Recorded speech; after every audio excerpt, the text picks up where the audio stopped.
Way back in October, we passed our Israel support package. It's been sitting on Chuck Schumer's desk ever since. The House Republicans and the Republican Party understand the necessity of standing with Israel.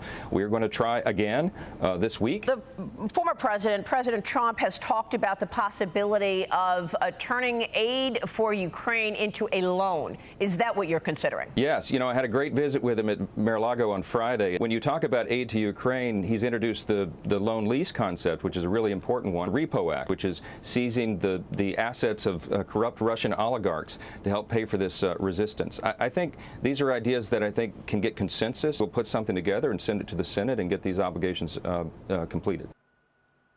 And that was Speaker of the House, Mike Johnson, with me yesterday on Sunday Morning Futures, telling me he will try to advance an Israel aid bill this week.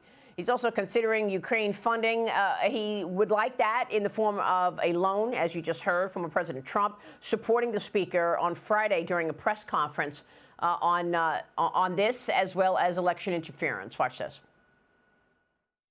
He's doing a really good job under very tough circumstances.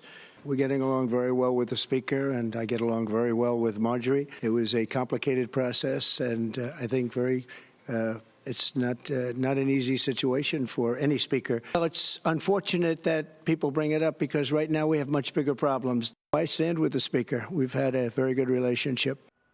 President Trump there referring to Marjorie Taylor Greene, the Georgia congresswoman who has threatened to bring a motion to vacate the Speaker's chair. Joining me right now to talk more about all of that is New Jersey Congressman Jeff Van Drew, a member of the House Judiciary, Transportation, and Infrastructure Committees.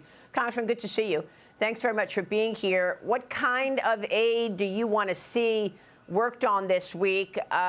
You all have already passed aid to Israel. As you just heard the Speaker say, it's sitting on Chuck Schumer's desk.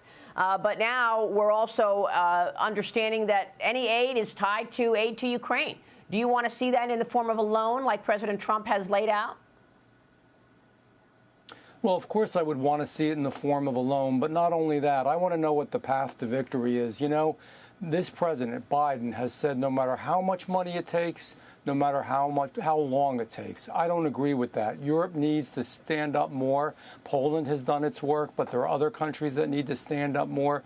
We need to know what the path to victory is. We need it to be in the form of a loan. I would want an audit. I would want the Pentagon to do an audit to know where all this money has gone, the over $120 billion that we've given people already. You know, we should be worried about Ukraine's borders, but damn it, we got to be worried about the borders in the United States of America, about the decay of our cities, about our inflation, about the record low numbers of people actually enlisting in all the branches of our military. We've got real issues in America. So before we do this, I want to make sure that we do it the right way. And Maria, most importantly, it is wrong and it is against everything we have stood for as Republicans to jam these bills together. We were supposed to get rid of omnibus bills, minibus bills, and putting bills together that don't belong together.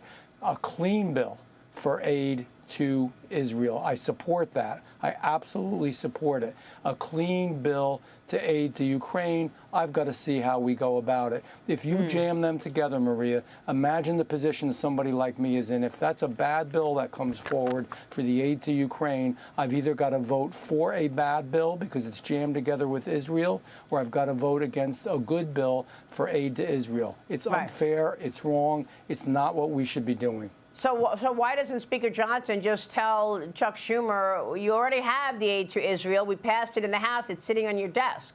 That's what we want to do now, given that Israel is just attacked. Kentucky Senator Rand Paul was with me yesterday. He slammed Johnson for working with the Democrats, he said, to approve more government spending. Senator Paul also called out the Speaker for voting with Democrats on FISA. Watch this.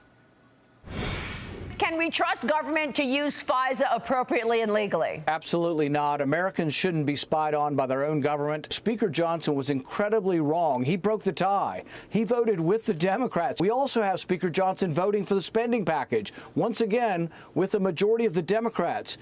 As I see it now, I'm not sure there's a difference between Mike Johnson being in charge and the Democrats being in charge. The deficit this year will be $1.5 to $2 trillion, and that's Mike Johnson's bill. Congressman, what about that? Let me say this. Speaker Johnson, we have to support him now. We cannot vacate that position. We have to concentrate on one thing. I'm all about winning. If we get a majority in the Senate, a stronger and more robust majority in the House, and the president in place, President Trump, we can do amazing things. However, I do agree with what the senator is saying. What he is saying is absolutely right. FISA, I was disturbed. I don't know how else to say it. I have stronger words. Let me be clear.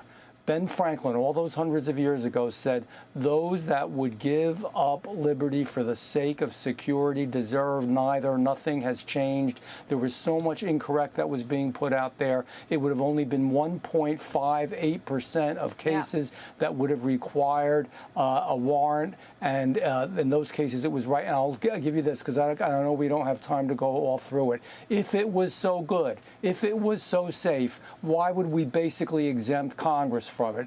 Congress has a different set of rules than everybody else in America. It's wrong, and we shouldn't have done it. You would think that, you want a warrant to be able to spy on American citizens, and you don't want American citizens' phone calls getting swept up with surveillance of potential enemies, foreign born. So, Marie, I sit on Judiciary, and if you sat there with me and saw what was going on, you would be so disgusted. Wow. What do you mean?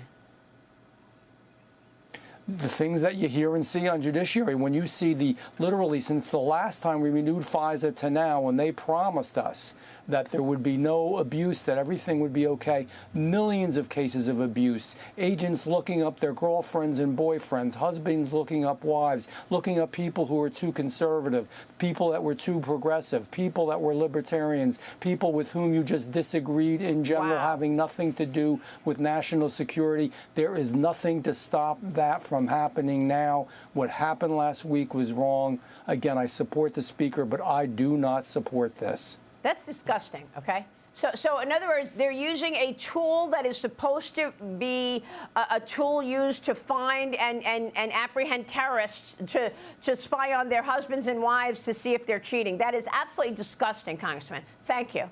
We will keep following this very closely, sir. Absolutely true. We appreciate your time. Thank you.